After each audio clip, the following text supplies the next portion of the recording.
excited for the first of hopefully many conversations all about mindset blocks, exploring any mindset blocks you might have, and your capacity to reach your potential. So I am here with the beautiful Michelle. She's going to introduce herself in a moment. Michelle is a yoga teacher, coach, energy healer, does so many wonderful things. So hi, Michelle. Thank you for being here this morning. Thanks for inviting me. It's lovely to be here with you. Yeah, it's wonderful to be here. Can't wait for everyone tuning in to hear your pearls of wisdom. And of course, my cat Mimi always wants to get involved with good stuff when I'm in this room. She's going to be crawling all over me. So Michelle, would you like to introduce yourself and say a little bit about your business and anything you're currently working on? Yeah, sure. So as you already put, I'm a yoga teacher and an energy worker. I do Reiki healing alongside some coaching. But I guess the energy part is what ties everything together for me. My yoga teaching is much more focused around getting energy flowing through the body than it is a physical exercise practice, if you like. But yeah, energy is the thing that ties it all together for me. And as such, most of what I've got at the moment is focused around energy. So I've got a chakra course and a free ebook about chakras, just really teaching people a little bit more about their energy body. Wow, amazing. Okay, so I know, especially for people in my group, they'll be really interested in what you mean by your energy body and energy blocks. And I know that there are some women who are already Reiki practitioners, or they're definitely interested in it. So I'd love to kind of deep dive into that. But I just want to start by kind of exploring a little bit with you your sort of perception of the term mindset and any mindset blocks you've experienced yourself in your life, any challenges you faced, and maybe a little bit of like what's led you down this path of yoga and energy healing and Reiki.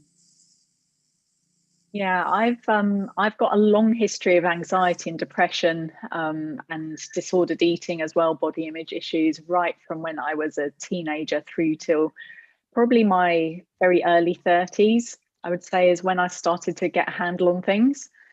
So I actually came to yoga to begin with in a quest for a yoga body as part of my eating disorder, effectively.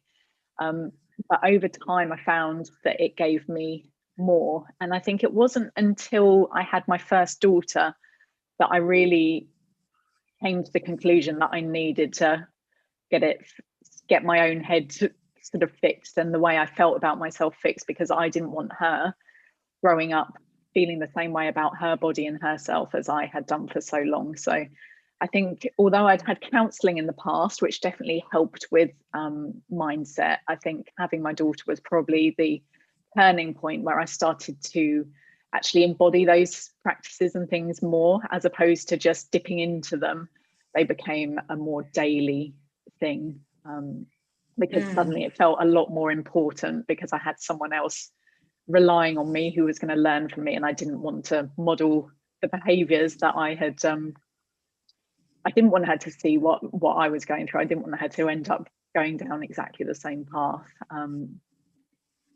But yeah, there was a lot to work through, and I think the work's never done. You'll probably agree. Yeah, absolutely. Yeah. And I think part of the reason I wanted to do this series of conversations is that for women, I feel especially, it's so easy to look at people in the wellbeing space and look at Instagram and Facebook and think that everyone's doing so much better than you are.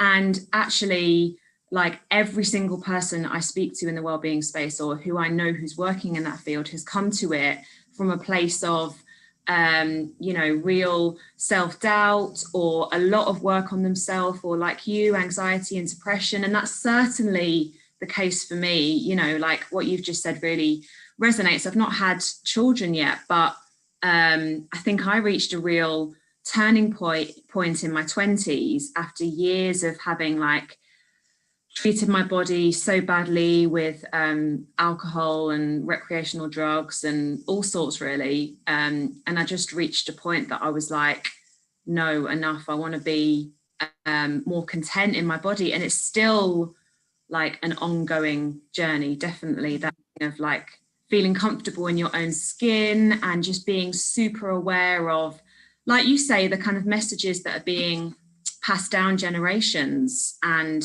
how what an impact we can have in that work as well. Because I know that you've been involved with work with young people or with teen yoga, is that right as well? Yes, I do. I'm qualified in teen yoga and mindfulness, and have run sort of camps for teenagers, kind of wellbeing days and things. So yeah, it's so important, and I think there's even more pressure on them now than there was definitely when I was back at school, because you've just got no escape from it with social media. And I think you touched on something there with the just comparing yourself constantly, and I'm still guilty of that. And I think it's like you said, it's really important that people understand that even though we are in the wellbeing space, it doesn't mean we're without our own things that we're working through, and they do rear their heads. And that's something I talk to with clients about a lot, is that sometimes we think we've kind of come through something, but then if there's a lot of stress in another area of our life,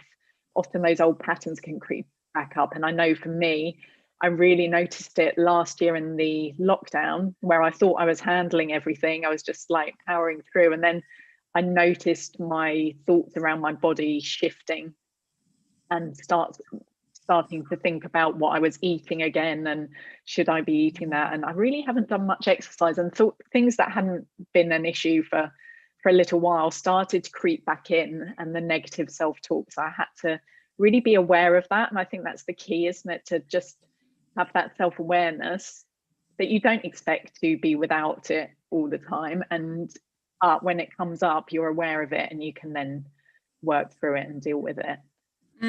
Yeah, and something I kind of talk to people a lot about is how comfortable can we get with being uncomfortable, you know, because I think when you get into this place of like wanting to work on yourself in some way, then you feel like there's going to be this place that you reach, that things are just sorted, like, you know, you're able to make all the big decisions in your life really clearly, and everything just kind of slots into place.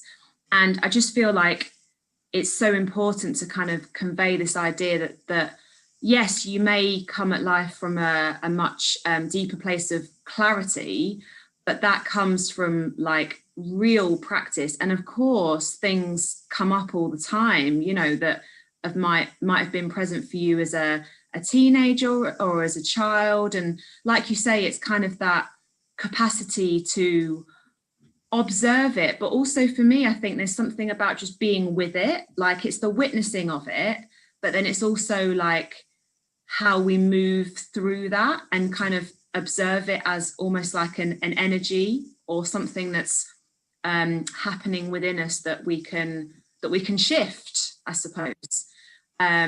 So going back to kind of your beliefs or your own personal challenges that kind of led you to your yoga practice, would you say that this was something that you've become aware of, that existed all the way back to childhood or to being a teenager? Yeah, I think a lot. I mean, when you delve deeper into kind of yoga psychology, and I guess psychology in general, and you start looking back at what could be considered traumas or major events or things that have impacted the way that you've perhaps behaved, it gets really interesting. So I always say to people now, like, it's okay to get curious, and you do get uncomfortable. There is uncomfortable stuff, but getting curious about why you might have developed certain patterns and beliefs, I think, is really, really interesting, because it starts to shift it away from you completely blaming yourself to actually being able to see that, okay, well, this is going to have influenced me, but it doesn't have to continue being that way. I can shift it. I have got control. And for me, I think that kind of awareness that I had control to shift things started when I did some counselling back in my 20s, I think probably late 20s. And I remember really clearly being given a task of writing down all of my sort of worries and anxieties and things I was stressing about. And then we put them into these different bubbles, and there was like the things that I could control, the things that I couldn't control, then there was the things that were mine, and then the things that were other people's. And then once we looked at that and saw all the places that overlapped, it actually narrowed the things that I had right down. And I think that one tool was probably a really key point for me in realizing that I had some control. I didn't have to let it completely control me. And if I hadn't have had that, I don't know when or if I would have come to that realization. Yeah.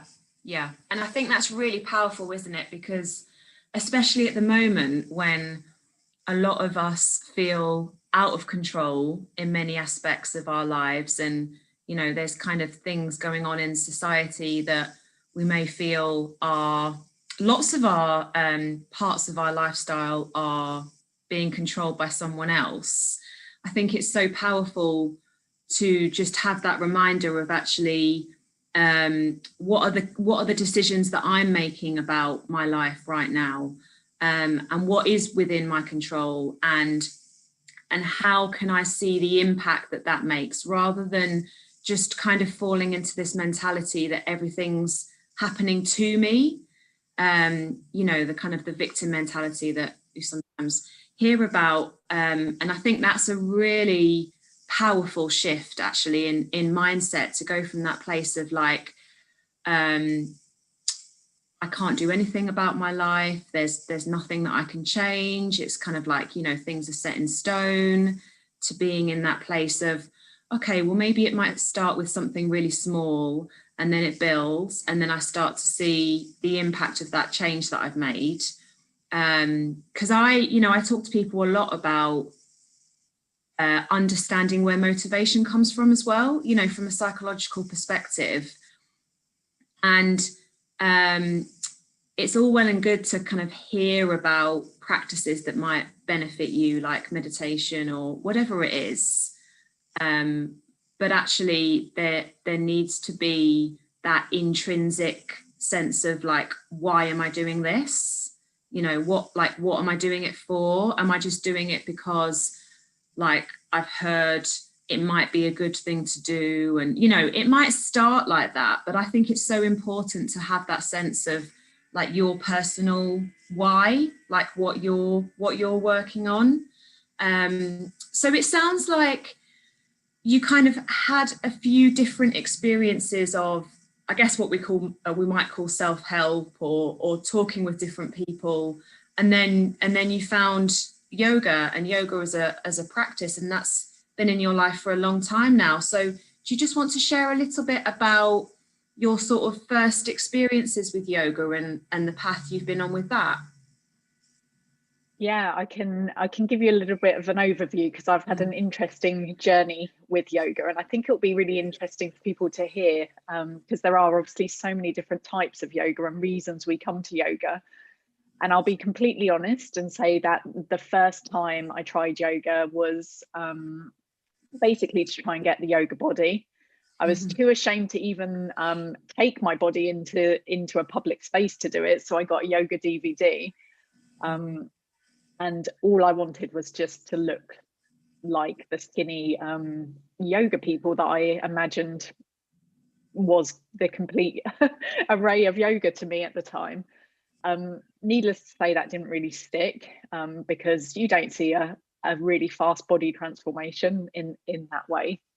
But I did dip in and out of it, I think, because I'd always been curious about spirituality and felt a connection. I've got a lot of intuitive nature in my family, in my history as well. So I think that's probably what kept drawing me back, is that when I would do like the breathing practices and things, although at the time I was huffing and thinking, oh, can we just fast forward to the actual exercise part?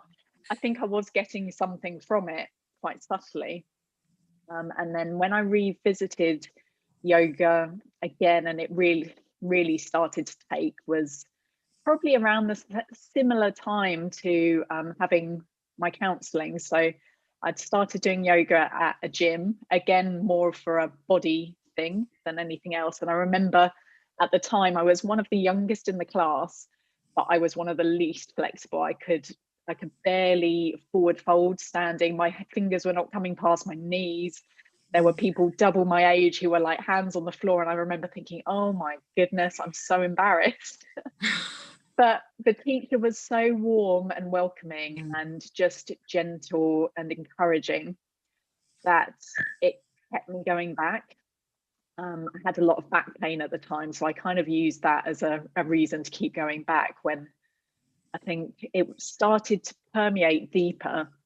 And I noticed by the time I'd been going for a couple of months to her class, I noticed that I wasn't thinking about my body so much.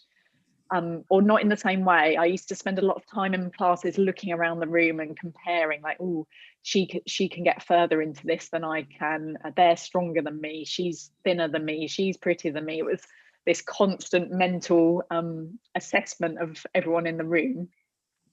But I noticed one day that that wasn't happening anymore, and I was really in my body for the first time. I was focused on my breath. I wasn't thinking about holding my stomach in. I wasn't thinking about what I looked like. I wasn't checking myself in the mirror. I was just there. And that just felt so different to anything I had experienced elsewhere. I think that was probably the point at which it became something I needed in my life, rather than something I was just doing to get my body to a certain place. So I think that was probably the real turning point in yoga for me. Yeah, I love that. And it reminds me of when I first went to my first few yoga classes. And actually, I kind of started off going to really gentle yoga classes when I was a student in a beautiful art gallery in Manchester, in Whitworth Art Gallery. And, like surrounded by all this art on the wall and like beautiful staircases and stuff. And I kind of just went, I suppose, out of curiosity, but then I dropped yoga for a while because I hadn't really set up a commitment to myself, really. I think I'd just gone because it was, it fitted in with my schedule. I thought I'd give it a bit of a go, and then life got busy and my studying got busier. And then I picked it up again when I was doing my doctorate. And I remember I used to go for like 5-10K runs, and then I'd arrive at a hot yoga studio and do a hot yoga class. I was like, it was insane. And it was a really small studio, and the studio owner used to do these like 30-day challenges. So you could go every day continuously for 30 days. And I mean, I think it was good good. It was effective, I think, for me setting up that regular practice. But honestly, like thinking back, I'm just like, how did that ever happen? Like going for a run and then arriving at a hot studio. But it also reminds me from what you're saying about those, there's big studios that you go in with mirrors on the walls. And I remember like similar to you, the tipping point where there was a point at which I'd go to studios like that and be so self-conscious of what I could see on the mirror.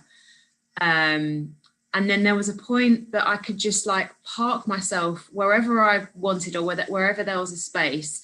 And I just wasn't bothered. I wasn't bothered about who was next to me or what their practice looked like, or how I felt my appearance looked on the mirror.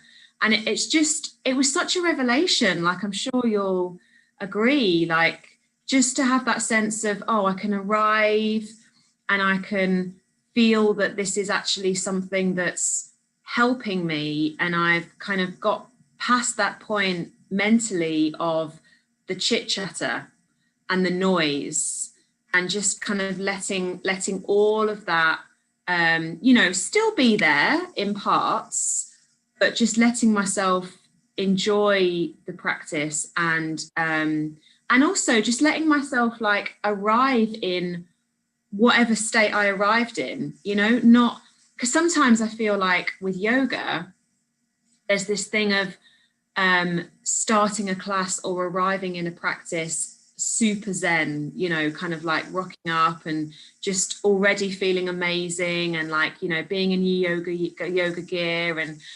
actually, like, part of it is just arriving however you are, you know, whether you've had a stressful day or whether you're feeling quite good or whatever. I think that's so important as well, just to be present with what is and to try and not continually push stuff away.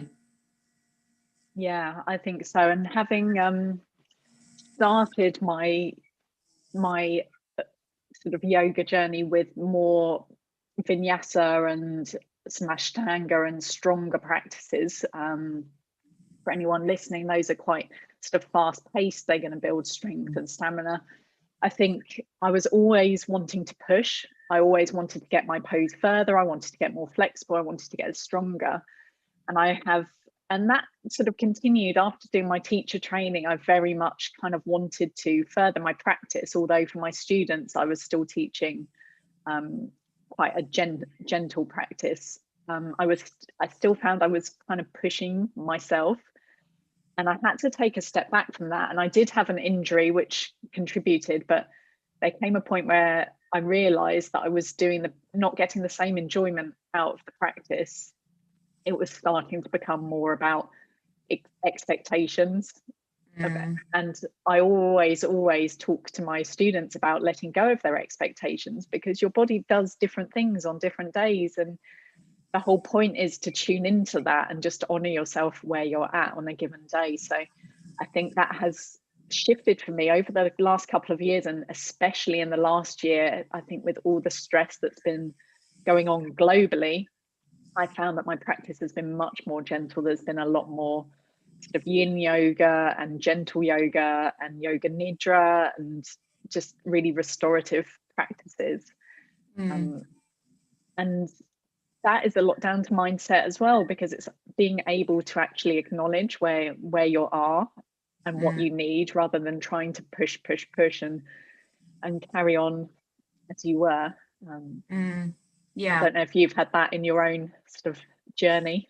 Yeah, 100%. Yeah. I think my nature, you know, because we all have, I mean, in Ayurvedic terms, our kind of practice, but the nature that we're born with. And I think mine is definitely one of like pushing, striving, quite fiery, quite grounded as well, like not spending too much time up here. But yeah, I've definitely noticed a transition in my practice over time. But I think it's been interesting because I've not necessarily noticed that sort of what used to be fiery and quite a strong practice has just naturally transitioned and molded into something gentle. Because yes, I practice yin, I teach yin, I've done some training in that area, but on some days that the fire is really beneficial for me in terms of the movement and, you know, moving the energy through, and also finding a practice that, you know, can have a bit of everything, whether it's, you know, vinyasa transitioning into something else, or, but yeah, there's definitely a lot to be said for stillness and the yin quality of energies. I think that's often not explored so much in the wellbeing world. As much as yoga is like out there, I think there's still this mentality of like, it's something I have to get good at, do you know? It's really interesting as well, because when people are sometimes asking me about classes, they're like, do I have to be good at yoga to come? I'm like, well, what is your definition of being good? Do you know, like, that's a bit of a mindset thing as well, I think. Like, and I joke with them, I just say, does your definition of being good involve touching your toes? because that's not really what it's about for me, you know. And I think that's definitely something I've noticed along the years of practicing, is actually just like how present can I get with myself. You know, yeah, I might have things that I want to play around with in my practice, whether it's like going upside down or, you know, whatever it is. But that's not the goal so much. Like sometimes I might need a bit of extra fire in my practice, or especially, you know, at the moment, there's a lot of people doing a lot more sitting than they would do normally. And I think that's important to counteract, both from a postural perspective, but also just from a stagnant energy kind of perspective. Yeah, so we need it all, don't we? It's all welcome, the yin and the yang and the fire and the air and the water and everything. So let's explore this kind of idea of your energy body, because I know people listening will be really interested in that, and kind of what you mean when you use the term energy body. Let's start there. Okay. So people may be familiar with the idea of chakras just from seeing pictures, where you see kind of the standard outline of a person, and there's 7 coloured balls in rainbow colours along the body. So I think most people may have seen that somewhere, probably may or may not know what it is. But in yogic terms, or in yogic philosophy, these are kind of 7 major energy points in the body. But then I always like to say to my students that they're also correlating to major points in the endocrine system. So there's a bit of science behind why those spots are important in our body, as well as the more yogic terms. But when we're talking about energy, we're talking about something that can't be seen, which I think is why it's quite difficult maybe to understand. But we have this concept of if the energy is not flowing properly through the body, then it's going to start to affect us in terms of our emotions, in terms of physical ailments as well. So if we again relate that back to the endocrine system, it always ties back in. So there'll be certain points, glands, for example. So if we're talking about the throat chakra, there's one point here, might be talking about things like the thyroid. So there would be, if things are not moving properly there, you might start to have physical ailments that relate to that. You might start to have hormonal imbalances that are relating to the thyroid. But also in terms of our emotions and things, you might find maybe you have difficulty speaking up for yourself or speaking your truth. You feel like your voice is repressed in some way. So it's a very kind of holistic way of looking at things, because you're looking at your physical body, you're also looking at your emotions, you're looking at a kind of more abstract thought of your energy system. I like to kind of relate it back to things that people can think about. So if you think about the emotions that you might struggle with, or patterns that you might have in your mindset and your thinking, we can then look at where those might have come in. They also come into sort of our development, so our different development stages from a tiny baby in utero all the way up. And I find it fascinating looking at some of the things that we may have had happen when we were really, really young that may have impacted that, both on an energetic level in the chakra, but also in terms of kind of the behaviors that we start to form from it. So say if we've got someone who was very critical of us when we're growing up, then we might start to have some sort of issues around the solar plexus, for example. Or if when we're a tiny baby, one of our parents is not able to give us the level of care and emotional mirroring that we need, then we might start to feel unsafe and insecure, and that might show up in the root chakra for a long time until we do work to kind of heal it and address it. So it's really fascinating stuff. I guess you have to be open to kind of looking at something that's less less able to be proven with science, if you like, although it ties in very nicely to the physiological parts in the endocrine system. The whole concept of energy is very difficult to actually prove in a scientific way. Yeah, and yeah, that resonates really strongly with me, and it's fascinating, isn't it, because of all the systems in Eastern philosophy that have existed for like thousands of years. And actually, like, the more I kind of look at different systems, whether it's chakra system or Chinese medicine or Ayurveda or whatever it is, they're basically saying the same stuff. You know, and it's there might be, you know, subtle differences, obviously, but it's kind of like pinning the same ideas on different frameworks. And I think that's happened for thousands of years, actually, that some things that we've known or that have been suggested in Eastern philosophy have now been suggested in scientific research.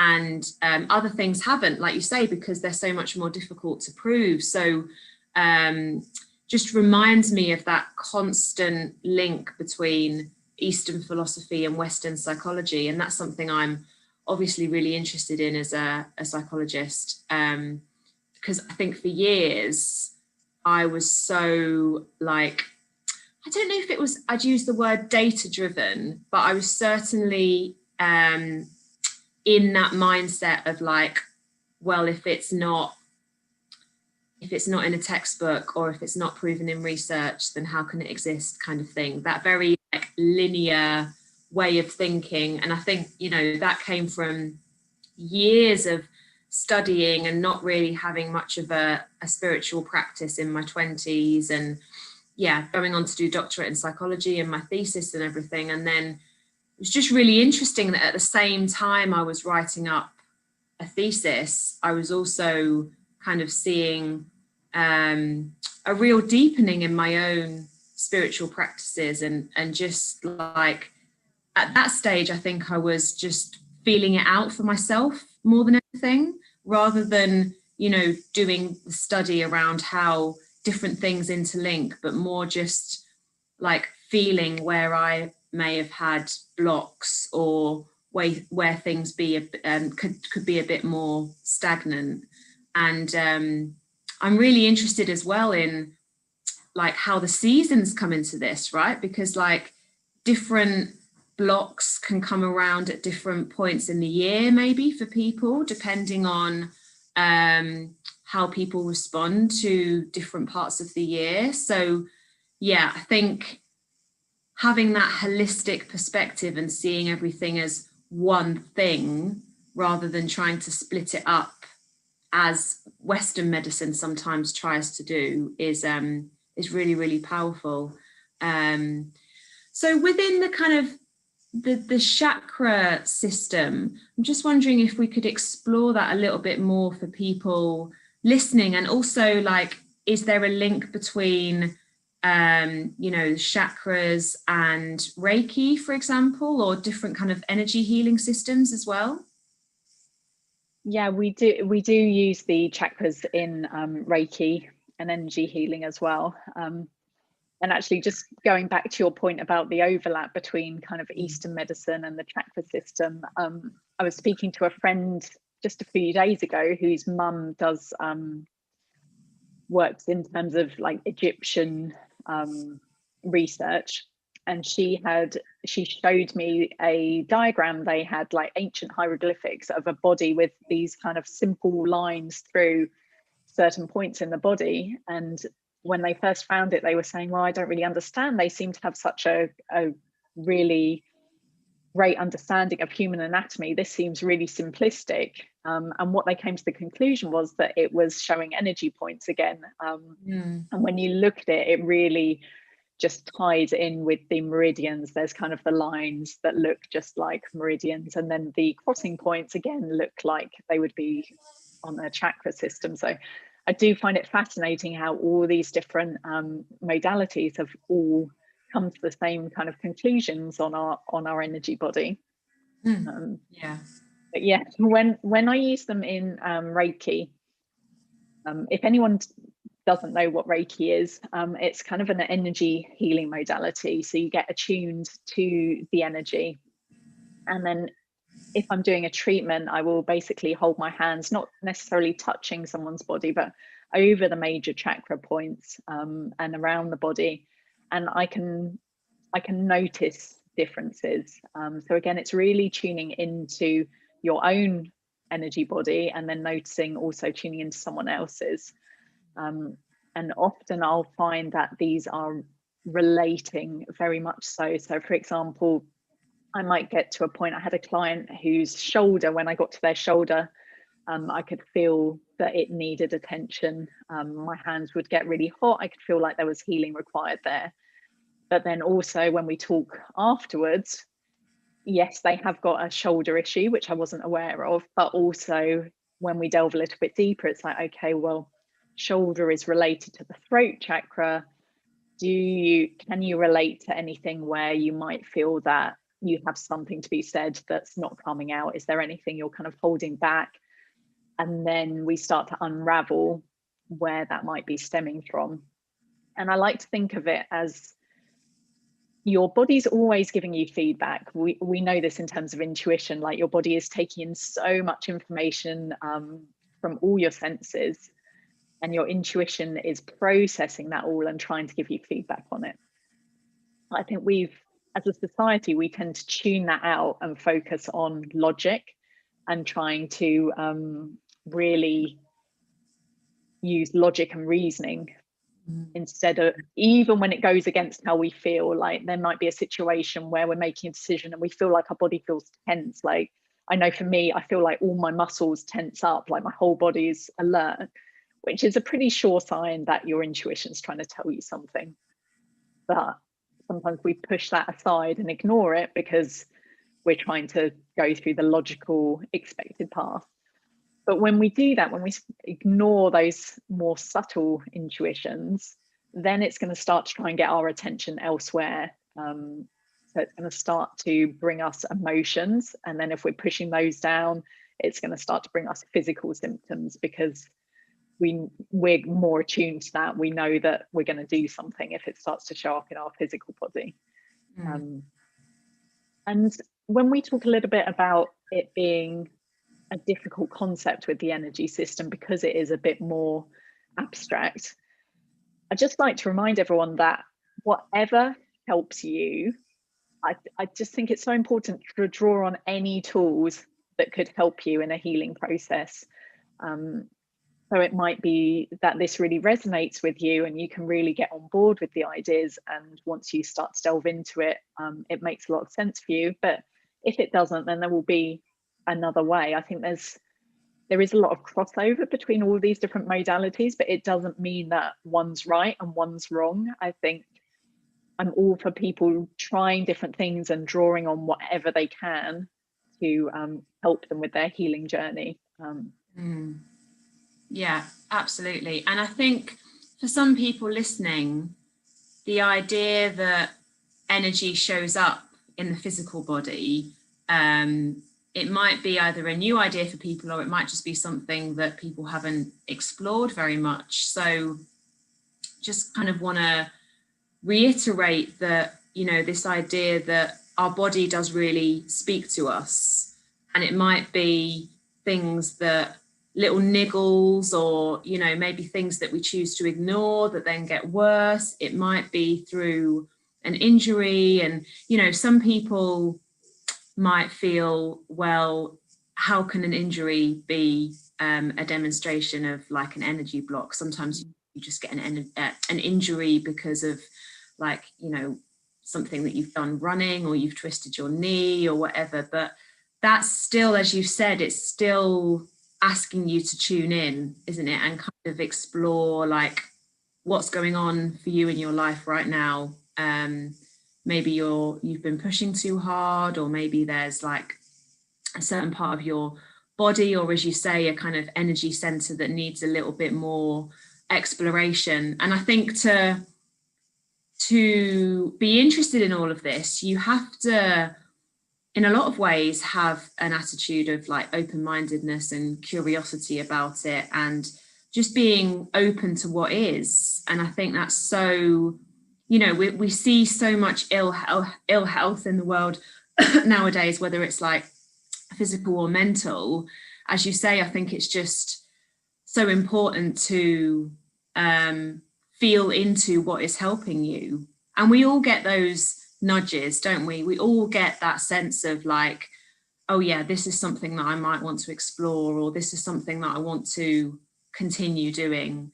But the other thing that can happen is that sometimes we want to stop because it's hard, right? So something that can be helpful can also be incredibly challenging for a number of reasons, whether it's a physical practice or whether it's healing or whatever. And I think it's making me think of that idea of like, you know, you might go for a massage every so often, or you might go to a really lovely yoga class once a week, and you're like, oh yeah, okay, I can feel that I'm feeling good from that. And that might go on for, you know, however long, or you might occasionally go for Reiki, or someone might ask you if they can do some Reiki for you. But actually, sometimes the big shifts can take a long time to come about, right? Because it's that the work in between, you know, sometimes it's the work that you do when you're on your own that is the most powerful stuff. So I think it can be such a long path, right? Like, it can, and I think it all comes down to that kind of noticing, and like you said, the getting comfortable with being uncomfortable.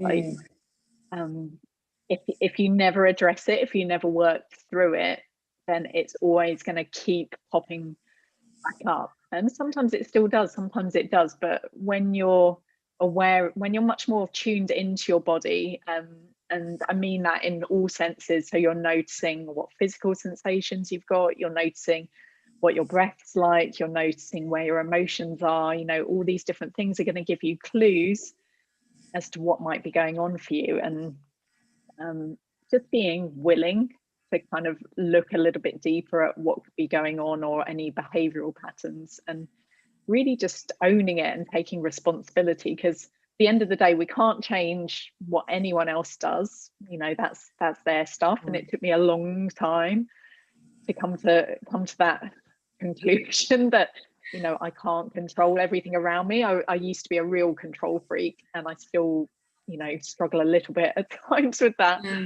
But if you can let go of what other people are doing and accept that that's not yours, but you can control the way you react to things. You, like you said, I think right at the start, you know, you can't control, like none of us can, what's happened in the past year. The only thing we can control is how we react and how we try and help ourselves through it all. Yeah, and I put something in my Instagram stories, I think yesterday, about like not being a sponge, like trying not to soak up, you know, everything around you, whether it's like other people's stuff or just, yeah, the energy that you find yourself around. And that's it's easier said than done, right? Because especially people who just might know that they're really sensitive, or whether it's like soaking up something from their children or partners, husbands. There's a lot, especially when we're just in our homes a lot more. But I think I just feel it's such a powerful practice, especially with, you know, energy blocks, mindset, reaching our potential, to be very aware of what's, like you say, the boundaries, like what's yours and what doesn't belong to you, and being very clear with that. I think it's like really, really powerful. Okay, so I would love, we're going to start drawing to an end, but I would love to hear, I'm going to ask everyone in these conversations this, if you could leave our listeners with one piece of advice, especially for people who might be really struggling at the minute, or maybe just feeling like quite anxious about coming out of lockdown, about what the future holds, how to transition into a future that they actually want to have, rather than, you know,